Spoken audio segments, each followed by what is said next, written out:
In this video, we are going to explain how to start my SQL container. Log into KuberDock web interface. Since this is a newly created account and there are no pods running in it, let's create a new pod with my SQL container. Click on Add New Container. Enter the target name into the search box, MySQL for this case. Click on the Search button. The search results yield a number of images, and we will choose the official image from MySQL upstream for this example by pressing the Select button next to the image name. Now, we can see the first page for the image configuration with settings like command that will be passed to the container on its start, container pod, UDP or TCP protocol to use, pod port, and whether the container will be accessible over the world. The volume section allows to set persistent storage path and its size. Let's choose a new disk and call it My Disk. Set its size to 5 GB. Click on the Next button to continue the container configuration.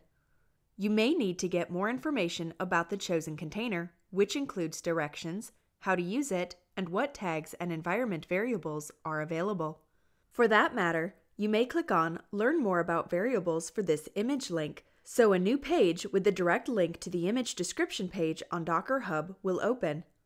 Let's obtain the environment variables for the image, so let's scroll down the page to the environment variables section. Get back to the KuberDock web interface to add some of them for the image by clicking on the Add Fields button. For this example, we will add MySQL root password value in addition to the list of predefined values. You can add more fields by clicking on Add Fields again. Let's now add MySQL database value so that MySQL will create this database upon application start. We'll also create MySQL user and MySQL password parameters to create a database user with these credentials. We are done here. Click on Next to proceed to the next step. Now we are at the final step of container configuration. Let's describe what we can set up here. Restart policy can be one of always, the pod will be restarted on any exit code. Never, the pod will not be restarted on any exit code. On failure, the pod will be restarted if the exit code is not equal to 0.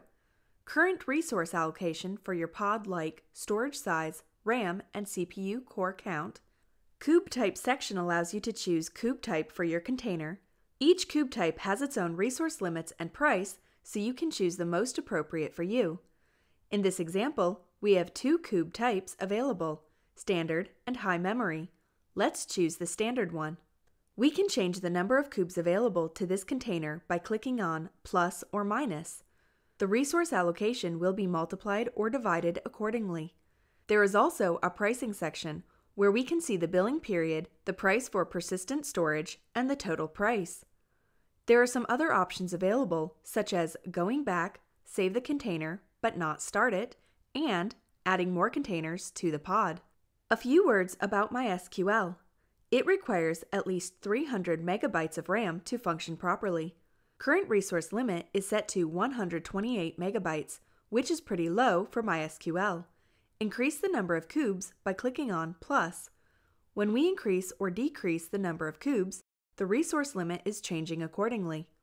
Now, depending on your KuberDock settings, the client has the following options.